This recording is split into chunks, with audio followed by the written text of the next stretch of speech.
My name is Dr. Bob Ryder from Birmingham City Hospital, and I'm talking today on prevention of cardiovascular and renal events in people with diabetes and coronary artery disease. What else beyond SGLT2 inhibitors? And you can see there my conflicts of interest. And this is an aid to the MRCP short cases, a book I was involved in writing in 1986. If you remember back to when you were young and knew everything and were sitting MRCP, it may be that some of you used that book, or the 1999 edition, or perhaps the 2003 two-volume edition, or the 2013 Monster 3-volume edition. Whichever one you used, they all had a section at the end called I Know Because I Was There, and this was based on the fact that Max Boyce was there when Clonethley beat the All Blacks 9-3 in the 1970s, which was an amazing achievement for little Clonethley, considering that Wales haven't beaten the All Blacks since the 1950s. And I know because I was there for these four great events related to diabetes and cardiovascular disease during the last 25 years or so. And if I start with the UK PDS in 1998, and arguably the greatest clinical trial of all time, presented in Barcelona and at the same time published in 3 papers in the BMJ and 2 in the Lancet. And I'll share with you now some of the crucial slides that were shown on that day in Barcelona. This is an important one. They had 2 groups, one treated in so-called conventionally, and the other group in which they tried to improve glycemic control as much as possible with all the medications available at that time. And despite throwing everything they can at the intensively treated group, they only managed to achieve a 0.9% difference in hemoglobin A1C over a median follow-up of 10 years. And yet that was enough to have a significant reduction in microvascular endpoints, but only a borderline reduction in myocardial infarction. This was the relationship between hemoglobin A1C and microvascular endpoints. The higher the hemoglobin A1C, the more the microvascular endpoints. And this was the same relationship between hemoglobin A1C and myocardial infarction and hemoglobin A1C and stroke. And they were able to conclude on the day in Barcelona that the rate of increase of risk for microvascular disease with hyperglycemia is greater than for macrovascular disease. And that's applied to everything except for metformin. And they were able to demonstrate that metformin reduced mortality and myocardial infarction. The patients were followed up for another 10 years, and you can see that the separation between the metformin treated group and the conventional group continues over the full 25 years. But it's important to note that it took 2 or 3 years before the lines started to separate and the metformin effects could be seen. And so ever since 1998, metformin has been first-line treatment for type 2 diabetes, started at diagnosis and maintained throughout the patient's life. And so we can conclude from this section of the talk that metformin reduces cardiovascular risk.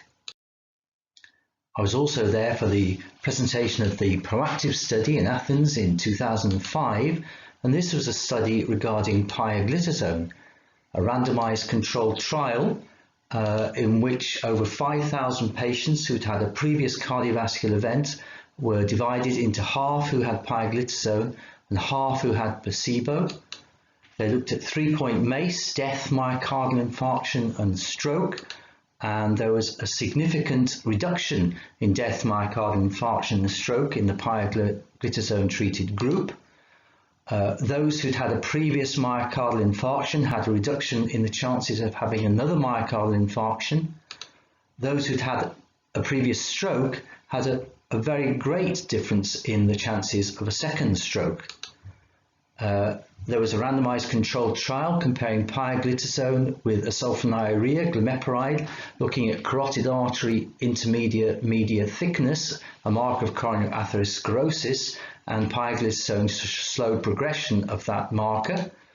Pioglitazone-treated patients showed a significantly lower rate of progression of coronary atherosclerosis as assessed by intravascular ultrasonography. A meta-analysis of 19 randomized controlled trials with pioglitazone showed that Pio significantly reduced death, myocardial infarction and stroke compared to patients receiving control therapy. In the IRIS study in 2016, this was a study of patients with insulin resistance and a history of ischemic stroke or TIA, and pioglitazone reduced the risk of stroke or myocardial infarction by 24%. So why is there any doubt regarding pioglitazone and cardiovascular benefit?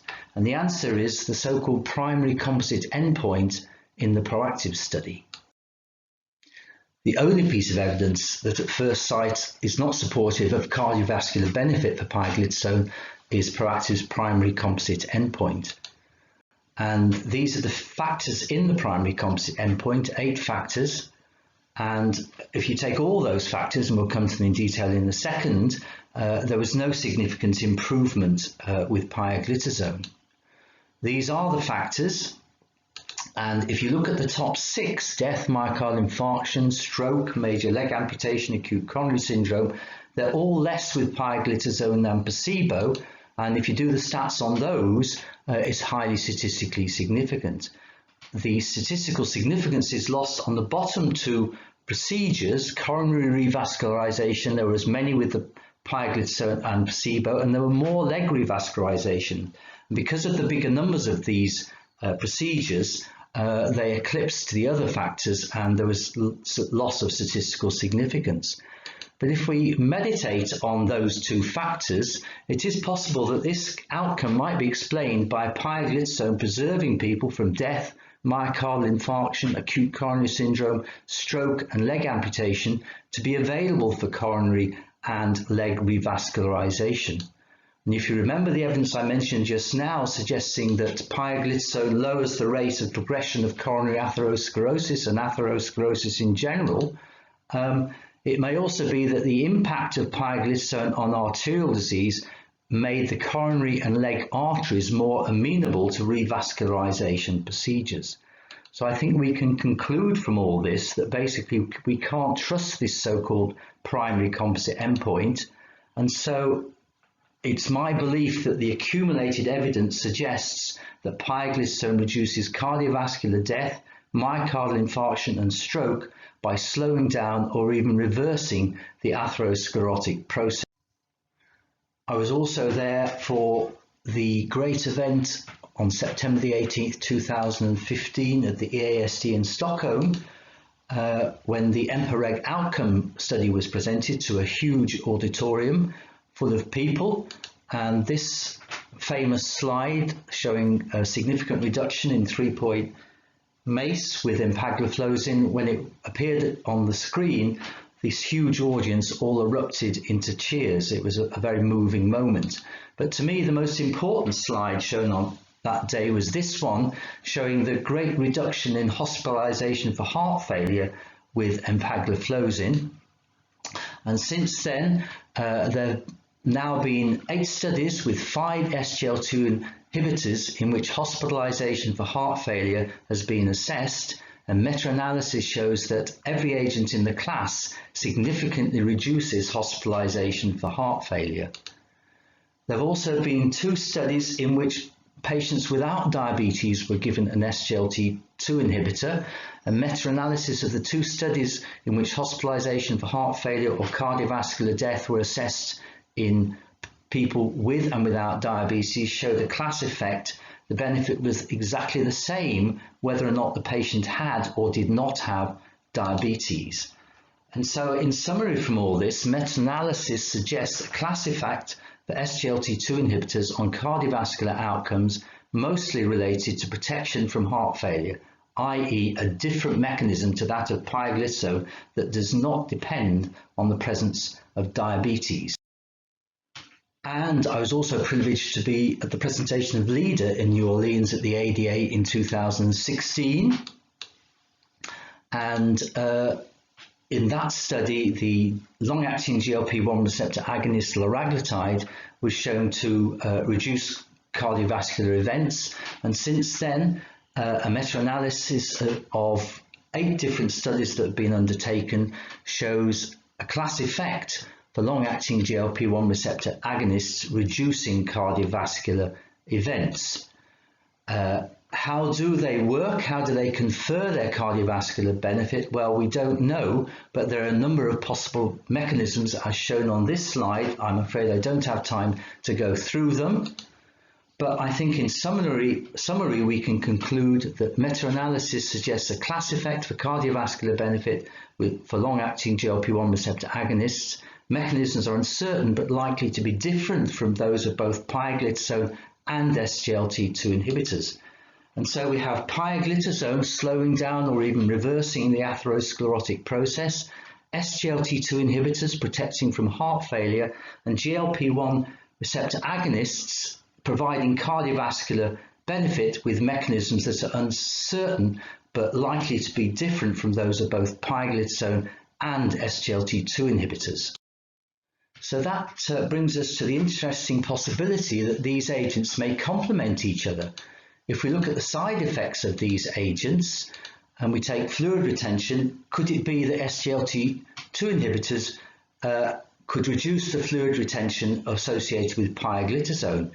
And could the weight loss associated with SGLT2 inhibitors mitigate against the weight gain of pioglitazone?